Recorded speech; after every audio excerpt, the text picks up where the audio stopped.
Foliage interview. So first off, the latest notes from the San Bernardino scene. Latest notes from San Bernardino scene.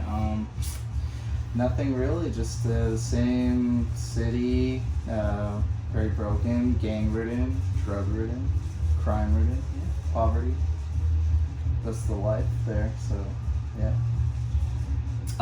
Now, Foliage began back in your high school days, and when you were around the age of 16 thereabouts. Mm-hmm. Reflections on your own creative, spiritual, and personal evolutions from then to now.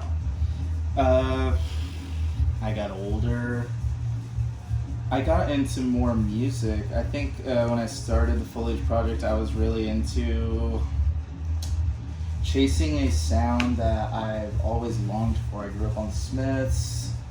I loved The Cure, like the Stone Roses, stuff like that. So I feel like I was chasing, for lack of better words, and I hate this fucking word, chasing a vibe. And I loved that, and I achieved it. But I don't know. As I got older, I got into better music, I guess, or more complex music. I started listening to Aphex Twin, Square Pusher. Kendrick Lamar is a huge inspiration. I've been producing a bunch of hip hop. I barely make Foliage music nowadays, and I'm making newer Foliage music that is more coincides with different projects. I want to branch out and either do new projects or make new projects under the Foliage name. I haven't really decided yet, but there's definitely new stuff coming this year that is hip hop focused for sure. Can you divulge who might some of those other artists be that are in these ecosystems that you are? Yeah. So I'm working with the artist named Christopher, spelled Chris Tough Fur. He's great. He's a great friend of mine. The best MC I've ever met. As soon as we met, we clicked. It's funny. I've known his brothers for years, older and younger. But when I met him, he was my age, and we just clicked, and we've made so many songs. We're already working on our second album. We haven't even released our first, but that's coming out this year, so that'll be sick. I'm really excited to release that. And then I have a childhood friend. His name's Terrell. We haven't decided on an artist name yet, but we've made a lot of music together.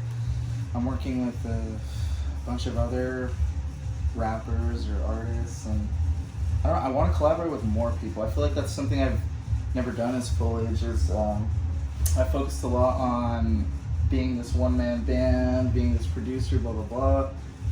But I want to collaborate and produce for other people now. And I think that's the best step to take now, moving forward. That's super exciting. And now, your first single, from what I recall, the Things I Do for Love, reminiscent of a throwback. I think I wrote independent artists from the 80s and so forth. Mm-hmm. What was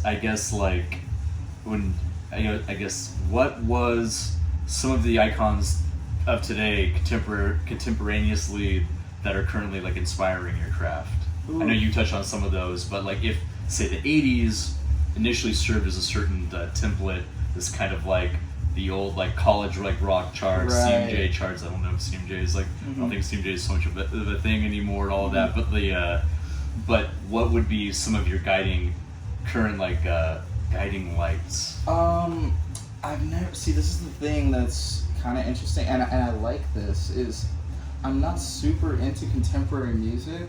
Not to say it's not good and stuff, but it doesn't have to be contemporary. If there's an era there's definitely some contemporaries who I love, but I wouldn't necessarily call them influences. But then again, I would kind of call them influences because they have influenced me in some ways. And a few I can name right off the bat would be Craft Spells, the Belinda Butchers, Kraus, which is they were Texas-based shoegaze artists, and now they're based in LA.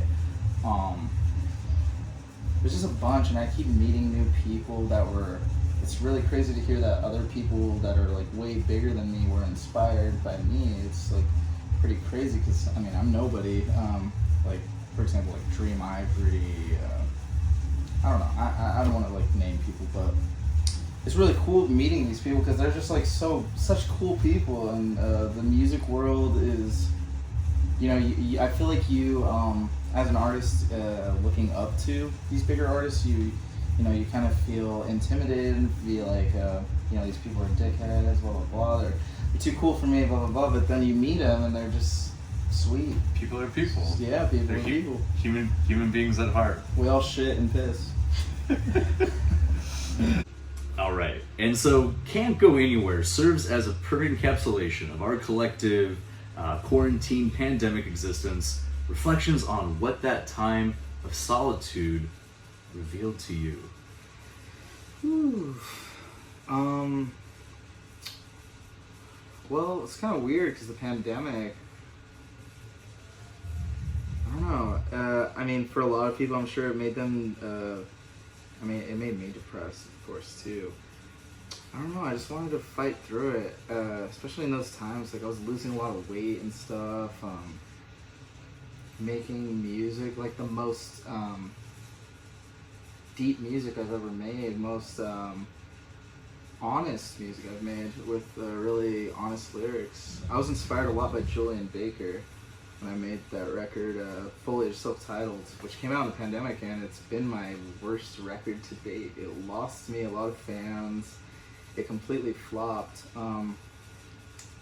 But I guess what that whole experience taught me was, you know, people may or may not like fuck with the music, but at the end of the day, this is what I love. I'm gonna continue doing it, and here I am, 2023, still going, and plenty of stuff on the way. It's gonna be cool.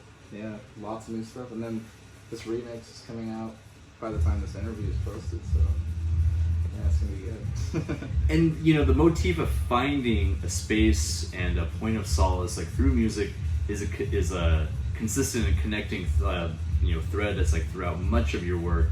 Describe that catharsis that you find in the sanctuary of the creative arts.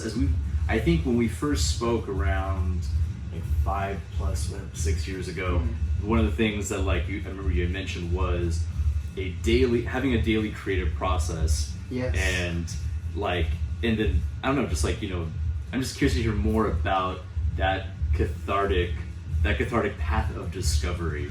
I feel like back then it was more cathartic and like making this super like meaningful music, but nowadays I just want to make like crazy good music, especially getting more into pop, hip hop, stuff like that. I want to be Pharrell Williams. I want to be Jay Dilla. I want to be this amazing producer. I don't want to just be known for indie music. I want to be known for music. I just want to make the best music ever, and I think that's what keeps me going forward, and it's going to keep me going forward. I feel so replenished. I've taken a lot of mushrooms actually in the past year, and had some awesome trips, and you know, I've just had these messages telling me that this is what I was meant to do, so I think I just need to keep going, keep pushing, keep the train rolling. That's incredible. Yeah. So now we have come to the lightning round. So in 1 or 2 words, as few as possible, whatever comes to heart, to spirit, to mind, when I say it, just let it speak through you. Okay, first, 2020. 2020, depression and a failed album. 2021. Getting back on track. 2022. Seriously getting back on track. 2023. Being the best and bigger than ever. Just going forward. I'm on tour with Hibou right now. It's a pretty big dream come true. I've been listening to Hibou for a long time, and this music I'm releasing is going to be insane. I don't think people are necessarily ready for it. I feel like I might lose a lot of fans, but I'm going to gain a lot too, so it's different, it's different. The perfect sound. The perfect sound, Kendrick Lamar, To Pimp a Butterfly. And the gestalt of the Foliage aesthetic.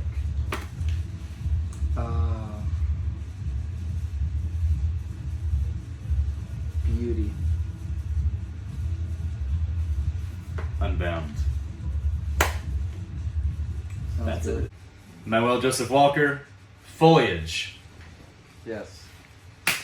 Thank you. Thank you, Thank Sjimon. you. Great to meet you. Great to talk to you. Peace out, y'all. I fall to God.